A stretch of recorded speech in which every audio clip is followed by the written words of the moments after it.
if you're a marketer like I am and you teach marketing and your flock hates marketing, be an interesting enough, engaging enough, entertaining enough vessel that you can transcend their fear or hate of marketing into something they want to do because you have a message behind it.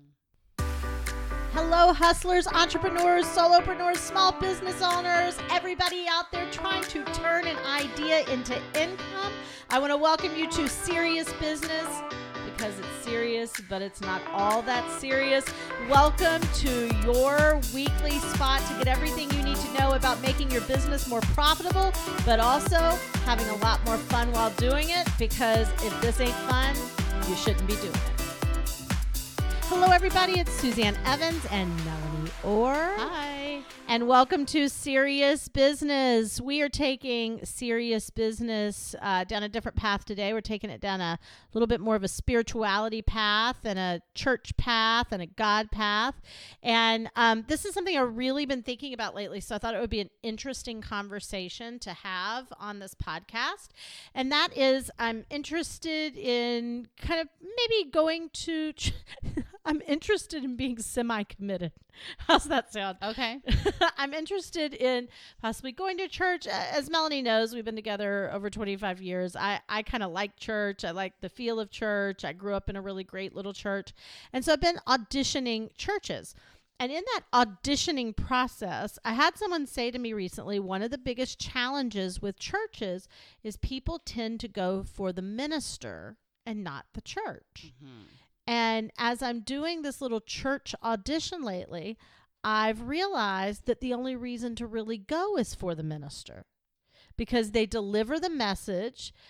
They are the heart and soul of that church at that time. And they really are the nucleus. And it made me start thinking about how much churches are like businesses. I mean, we've said this for a long time. But, you know, it's why I think Rick Warren's Purpose-Driven Church is one of the best marketing books for business there is out there. And it's made me start thinking about how, you know, people will so often talk about, well, you know, you are not the business, right? The service and the product need to be the business. In an expert-driven business, you absolutely are the business. And so I just think it's been interesting as it's related to church and me kind of looking at churches and listening to ministers. I'll look at a church and I'll go, oh, this looks so interesting. This might be great for my family. Oh, I like this. I'll watch the video of the minister and I'll go, nope, I'm out. And I think that's fascinating. Well, it's true. I mean, listen, I don't even need to get into this. Is like a 10-part series if I talked about my religious beliefs and problems with church. But I grew up Baptist, so I have some very specific hang-ups around religion. And we went to a church in New York City that, honestly, I went to appease you one Sunday afternoon. He was oh my gosh incredible, and I couldn't go all the time because I just have a thing about organized religion, but when I would go, it was him. And honestly, he passed away. And well, we should tell everybody who it is, because they should go read his sermon. So his name is Forest Church, and the irony. I know he is absolutely the most incredible thing. So bottom line is, yeah, you're right. So pause for just a second, because people will write in and ask. It's Forest Church. He was the minister at his time of death at All Souls Unitarian in New York City. But it's Forest Church. He's written several books. If you just Google him, you will find at All Souls, most of his former sermons are on there. And it's really interesting. I went to a Unitarian church here in Chapel Hill, and the Sunday I went, the readings were from Forest Church. So he's a very well-known Unitarian minister, and just the depth of his brilliance. So good. So, you know, I would not have stepped foot in that church more than once had it not been for his utter brilliance. So I think it's important. You know, presentation matters. At the end of the day, entertainment matters. And entertainment doesn't mean something shallow. It doesn't mean something schmaltzy. It literally means to be moved in some way. And if you have a preacher of a congregation who doesn't understand emotion and how to move people and isn't a storyteller. Storyteller's the key. I mean, the Bible is the fucking greatest storybook on earth, right? And if you can't figure out how to take that archaic text that I won't even go into and make it come alive and make it applicable to people's lives, then you should not be in the pulpit. And unfortunately, 90% of people behind a pulpit should not be in the pulpit. Number one, because they're evil, but number two, because they're just really shitty at presentation. And it's so critical. I grew up in and here's the thing: seminary schools tell them if the Lord has moved you, you should be there. No, some people should be auditioned, and you should be like, nope, you can't do this. No, they should have preacher.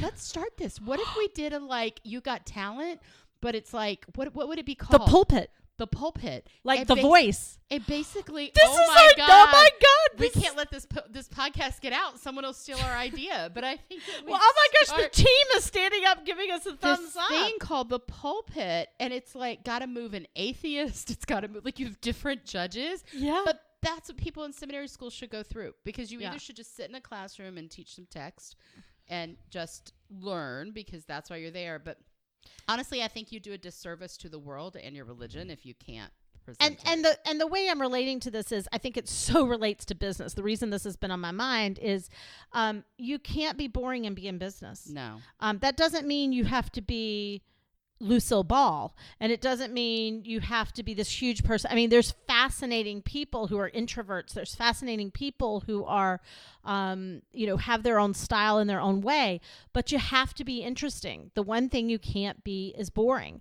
And it's just been funny because as I'm looking at churches and thinking about church and going, oh, where would I like to visit and where might I want to go? I'll see a church that everything looks great. And then you go, why would I want to go and listen to this person for an hour, right? This person doesn't have any presence. They're not interesting. They're not entertaining. And that's the exact point. I grew up in a small little country church in Vander, North Carolina, and it was a Presbyterian church. Melanie grew up Baptist, so basically she believes everybody's going to hell, and that's right. And I'm the only one on this podcast going to heaven. And I believe there's not a hell.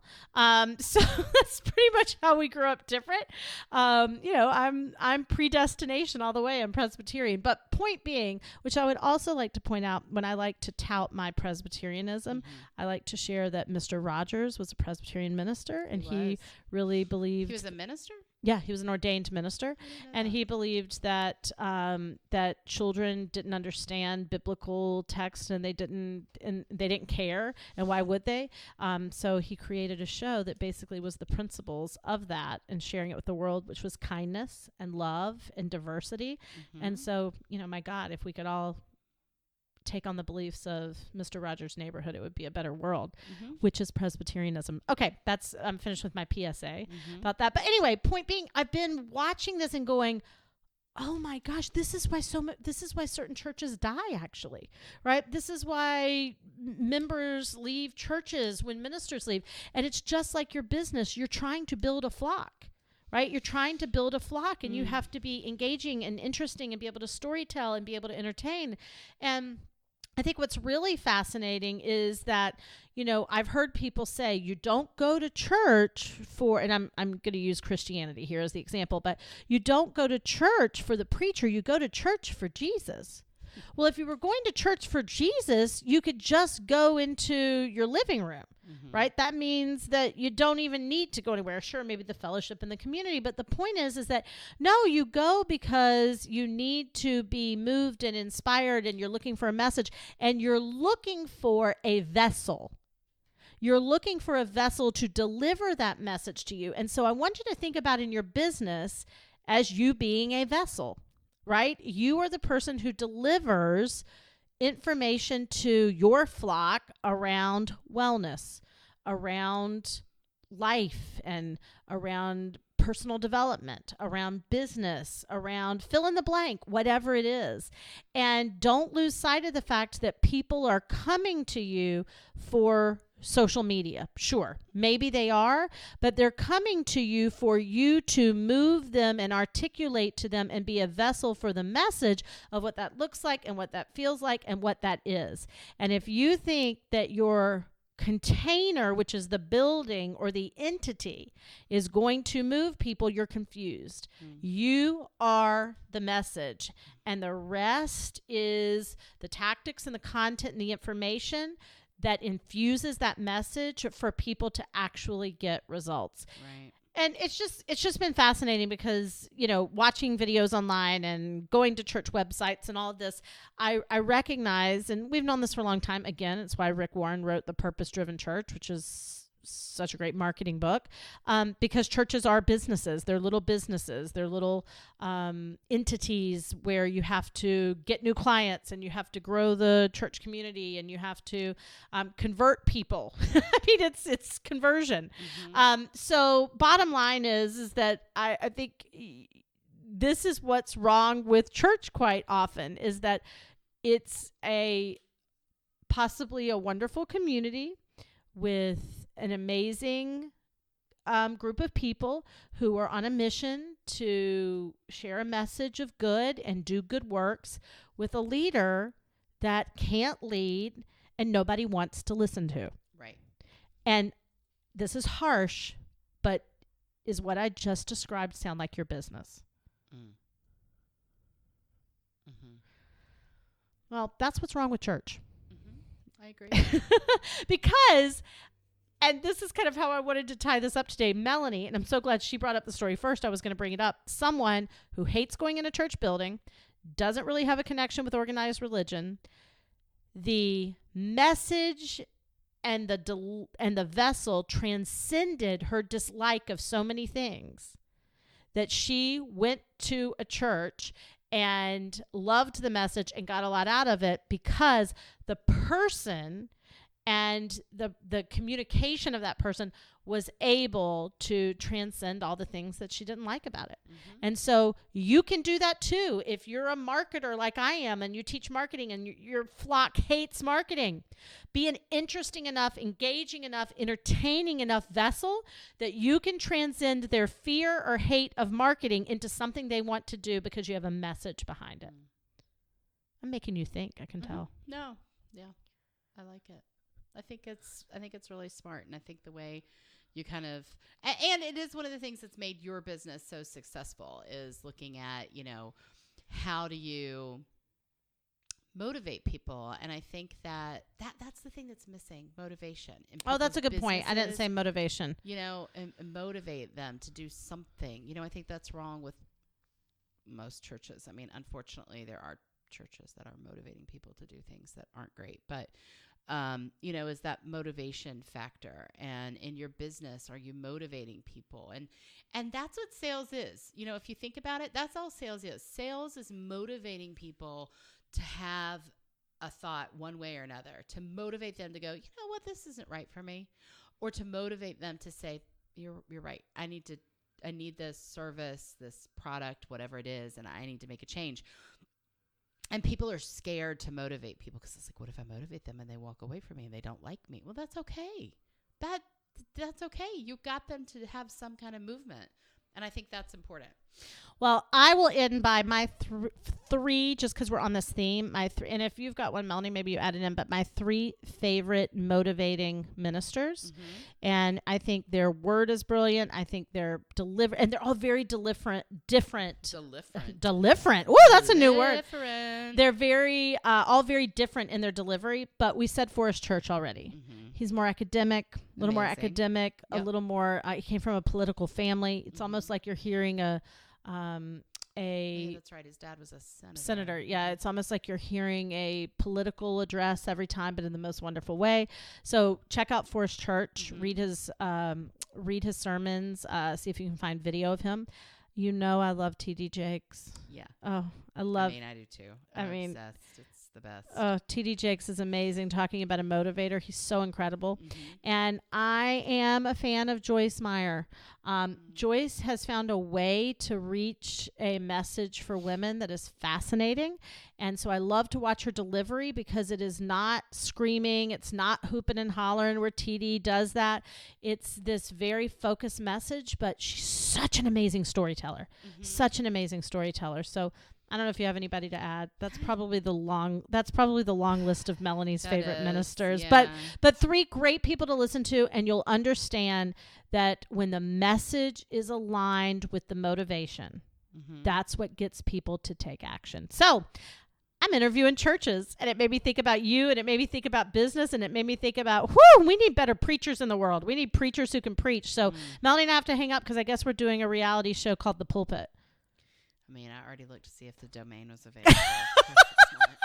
And that, my friends, is how businesses are created. All right. We'll see you next time on Serious Business. Thanks for being here. Bye, everybody. Bye. Thank you so much for listening to this week's podcast, Serious Business. Please follow us on Instagram at The Driven Inc. And make sure to check us out on Facebook at Driven Inc. as well. Subscribe to this podcast. You don't want to miss a single episode. And tell a friend, because good friends share good stuff. See you next week.